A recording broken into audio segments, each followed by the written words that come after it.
আসসালামু আলাইকুম। আশা করছি সবাই আলহামদুলিল্লাহ অনেক ভালো আছেন। এই ভিডিওতে আমরা দেখব কিভাবে এই ধরনের একটি ক্লাস রুটিন তৈরি করবেন মাইক্রোসফট ওয়ার্ড এর মাধ্যমে। আমি খুব সহজভাবে আপনাদেরকে দেখানোর চেষ্টা করব। আশা করব প্রথম থেকে শেষ পর্যন্ত ধৈর্য সহকারে দেখবেন। তো প্রথমত হচ্ছে আমরা একটি মাইক্রোসফট ওয়ার্ড এর একটি নতুন একটি ডকুমেন্ট নিয়ে নিব। আর এটা হচ্ছে আমাদের মেইন ফাইল। তো এখান থেকে হচ্ছে আমরা ফাইলে আসবো। ফাইল থেকে হচ্ছে নিউ অপশন আসবো। নিউ অপশন থেকে ব্ল্যাঙ্ক ডকুমেন্ট সিলেক্ট করব। ব্ল্যাঙ্ক ডকুমেন্ট সিলেক্ট করার পরে আমাদের এখানে একটি নতুন একটি ডকুমেন্ট যোগ হবে। তো এখান থেকে হচ্ছে আমাদের প্রথম কাজ হচ্ছে পেজ সেটআপ করে নেওয়া। পেজ সেটআপ করার জন্য হচ্ছে আমরা লেআউট মেনুতে চলে আসবো। এখান থেকে হচ্ছে আমাদের পেজের মার্জিনটাকে ন্যারো করে দিব 0.5 তারপর হচ্ছে ওরিয়েন্টেশন, এখান থেকে হচ্ছে এটাকে ল্যান্ডস্কেপ রাখবো এবং হচ্ছে সাইজ। সাইজ মানে হচ্ছে পেপার সাইজ, এখানে আমরা পেপার দিয়ে দিব হচ্ছে A4। তো মোটামুটি আমাদের পেজ সেটআপের কাজ শেষ। এখন হচ্ছে আমরা হোমে চলে আসবো। হোম থেকে যেহেতু আমরা এটাকে বাংলাতে করব, এই জন্য আমাদেরকে এখান থেকে ফন্ট সিলেক্ট করে দিতে হবে বাংলা ফন্ট। তো এটা আমি শুটুনিয়াম দিয়ে করব, এই জন্য আমি এখান থেকে শুটুনিয়াম যে ফন্টটাকে সিলেক্ট করে দিলাম এবং হচ্ছে ফন্ট সাইজ থেকে আপাতত 16 রাখতেছি এবং হচ্ছে আমাদের যে লাইন স্পেসিং যে অপশনটা, লাইন স্পেসিংটা আমরা এখান থেকে রিমুভ করে দিচ্ছি এবং হচ্ছে আমরা এখান থেকে 1 রাখলাম। এখন হচ্ছে আমাদের পুরোপুরি সেট আপ হয়ে গেছে। এখন হচ্ছে আমরা এখানে লিখতে পারি। তো প্রথমত হচ্ছে আমাদের উপরের যে বিষয়টা, উপর হচ্ছে আমাদের যে প্রতিষ্ঠান নাম দিয়ে দিতে হবে। ওকে, এটাকে আমরা সিলেক্ট করে ধরে এটাকে মিডলে নিয়ে আসবো এবং এটাকে দুইটা এন্টার নিচে নামাই দিব, যেহেতু আমাদের উপর একটি লোগো হবে। আমি এখানে মাউস কার্সারটি লেখা শুরুতে রেখে দুইটা এন্টার দিলাম। এন্টার দেওয়ার পরে আমাদের লেখাগুলো নিচে চলে আসলো এবং হচ্ছে আমরা একটা শেপের মধ্যে আমাদের যে প্রতিষ্ঠানের লোগো এটা ইনসার্ট করবো, এই জন্য আমরা ইনসার্টে চলে যাব। ইনসার্ট থেকে শেপ থেকে আমরা এখান থেকে রেক্টেঙ্গেলটা নিব। এখান থেকে রেক্টেঙ্গেলটা নিলাম, নিয়ে জাস্ট আমরা এতটুকু ড্র করলাম লোগোর জন্য। তো এখন হচ্ছে এটার মধ্যে আমরা লোগোটা ইনসার্ট করবো। আর এটা আমরা যখন নিব, এটা যখন সিলেক্টেড থাকবে তখন এখানে শেপ ফরম্যাট নামে একটি মেনু অ্যাড হবে। তো এখান থেকে হচ্ছে আমরা শেপ ফিল অপশনটাতে যাব। এখান থেকে হচ্ছে আমরা পিকচার অপশনে যাব। পিকচার অপশন থেকে আমরা ফ্রম ফাইল এটাতে ক্লিক করব। অনেকের এখানে ওয়ার্ক অফলাইন লেখাটা আসতে পারে। তো আমরা এখান থেকে ফ্রম ফাইল অপশনে গেলাম। এখান থেকে হচ্ছে আমাদের যে লোকেশনে আমাদের প্রতিষ্ঠানের লোগোটি দেওয়া আছে, ওই ওই লোগোটা আমরা ওই লোকেশনে গিয়ে লোগোটা সিলেক্ট করে ইনসার্ট বাটনে ক্লিক করব। তো আমাদের লোগোটা ইনসার্ট হয়ে যাবে এবং এখান থেকে হচ্ছে আমাদের শেপ আউটলাইনটাকে নো আউটলাইন করে দিতে হবে। তো আমি এখান থেকে নো আউটলাইন করে দিলাম এবং এটাকে আমরা লেখার মিডল পয়েন্টারে বসাই দিব। আমরা চাইলে কিবোর্ডের অ্যারো কি গুলো দিয়ে আমরা আমাদের প্রয়োজন অনুযায়ী এটাকে উপরে বা নিচে ডানে বা বামে কতটুকু রাখবো অতটুকু আমরা নির্ধারণ করতে পারি।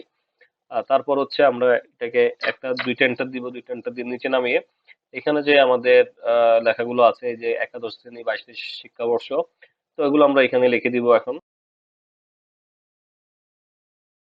ওকে, 22টি শিক্ষাবর্ষ লিখে দিলাম। নিচে হবে হচ্ছে আমাদের ক্লাস রুটিন, আরেকটা এন্টার দিলাম। এন্টার দিয়ে হচ্ছে এখানে হচ্ছে আমাদের ব্যবসায় শিক্ষা, যে ডিপার্টমেন্টের জন্য আপনি রুটিনটা তৈরি করতেছেন ওই ডিপার্টমেন্টের অথবা ওই শ্রেণীর নাম লিখে দিবেন এখানে। ওকে, এখন হচ্ছে আমাদের এই লেখাগুলো বড় করে দিতে হবে। তো আমরা এই লেখাগুলোকে সিলেক্ট করব। সিলেক্ট করে আমরা এখান থেকে ফন্টের সাইজটা আমরা এখান থেকে 26 করে দিলাম এবং এটাকে একটু বোল্ড করে দিলাম। এটাকে হচ্ছে আমরা এটাকে 18 বা 20 করে দেওয়া যায়। আমরা এটাকে 18 করে দিলাম এবং হচ্ছে একটু বোল্ড করে দিলাম। ওকে, আমাদের উপরের কাজ শেষ এবং হচ্ছে এগুলোর নিচে আমরা একটা আন্ডারলাইন দিয়ে দিব। এগুলো সবগুলো সিলেক্ট করব। সিলেক্ট করে এখান থেকে আন্ডারলাইন এটাতে ক্লিক করলে নিচে লেখার নিচে একটা দাগ চলে আসবে। এখন হচ্ছে আমাদের এখান থেকে হচ্ছে এখানে আমাদের কয়টা রো লাগবে, একটা টেবিল ক্রিয়েট করতে হবে।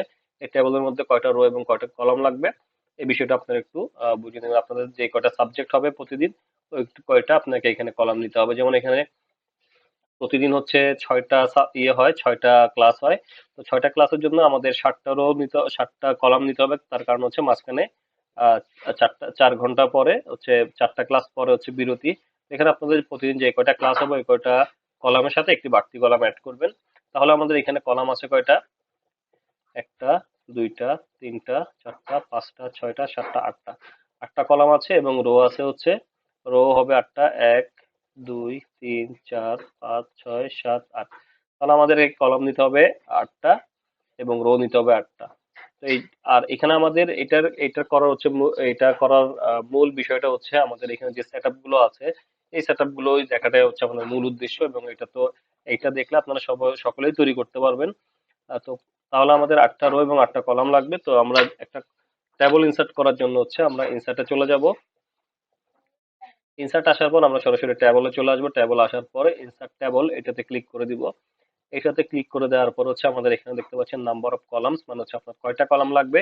যেহেতু আমাদের 8টা লাগবে, তো আমরা এখানে ক্লিক করে 8টা দিয়ে দিতে পারি, অথবা সিলেক্ট করে কিবোর্ড থেকে 8 লিখে দিলে হবে। এবং নাম্বার অফ রোজ, আপনার কয়টা রো লাগবে।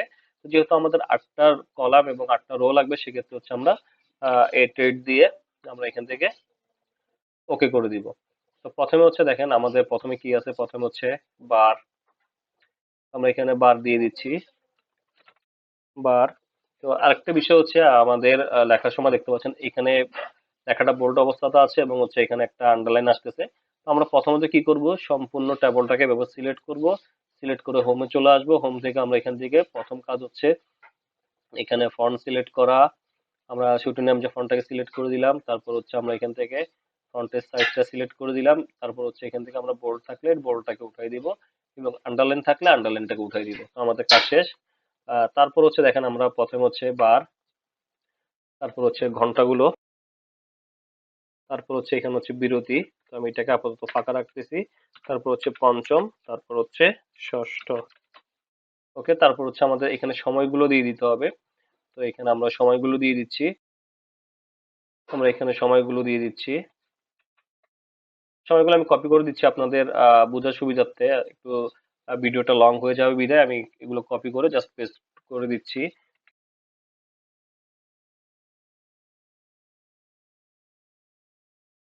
তো দেখেন আমাদের সবগুলো কিন্তু করা শেষ। এখন হচ্ছে আমাদের যে বিষয়টা, এখানে দেখেন এটা দুইটা রো একটা একটা কলমে, এবং হচ্ছে এখানে আমাদের এইটা হচ্ছে দুইটা মিলে একটা কলমে। তো এই কাজটা আপনারা কিভাবে করবেন দেখেন, আমরা জাস্ট এইখানে চলে আসবো।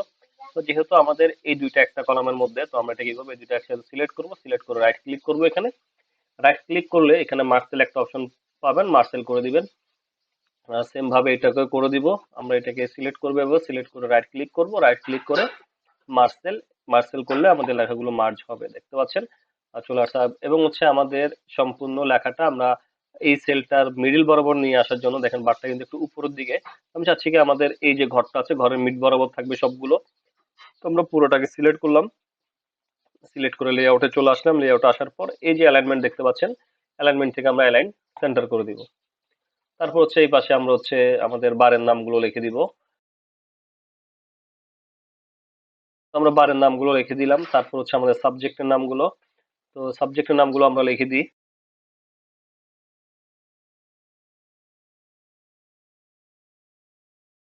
দেখেন আমাদের বারের নাম এবং সাবজেক্টের নাম গুলো কিন্তু মোটামুটি দেয়া শেষ।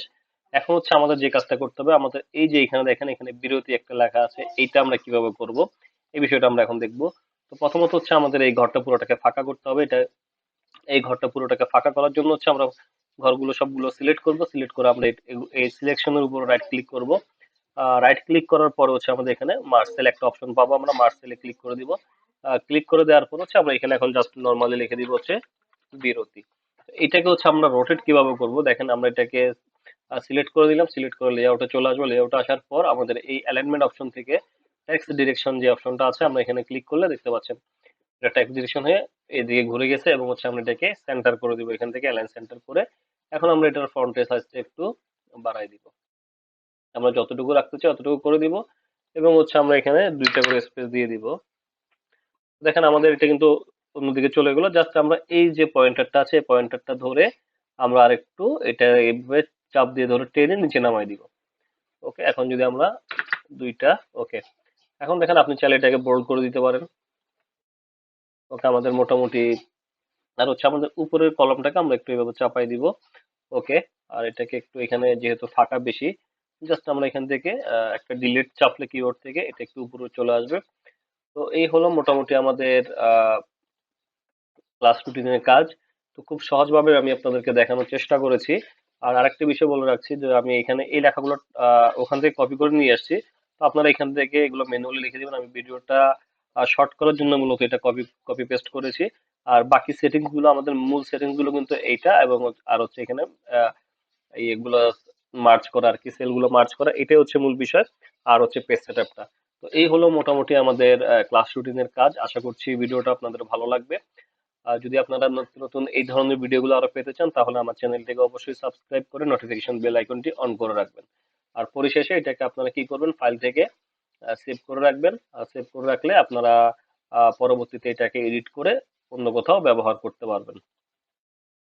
আপনার চাইলে এটাকে পিডিএফ আকারে সেভ করতে পারেন। এখান থেকে ফাইল থেকে হচ্ছে সেভ এস অপশনে গিয়ে ব্রাউজ থেকে হচ্ছে আপনি যেখানে সেভ দিবেন ওখানে ওই লোকেশনটা সিলেক্ট করে জাস্ট আপনারা এখানে চলে আসবেন। এখানে এসে পিডিএফ পিডিএফটাকে সিলেক্ট করবেন, ফাইল সেভ এস টাইপ থেকে পিডিএফটা সিলেক্ট করে জাস্ট সেভে ক্লিক করলে দেখতে পাবেন আপনাদের সামনে পিডিএফ ফাইলটি সেভ হয়ে গেছে। তো এইভাবে হচ্ছে আমরা পূর্ণাঙ্গ একটি পিডিএফ ফাইল, সরি, পূর্ণাঙ্গ একটি ক্লাস রুটিন এইভাবে আমরা তৈরি করতে পারি এবং হচ্ছে এভাবে আমরা সেভ রাখতে পারি। তো আজকে এতটুকুই। সবাই ভালো থাকবেন। আল্লাহ হাফেজ। আসসালামু আলাইকুম।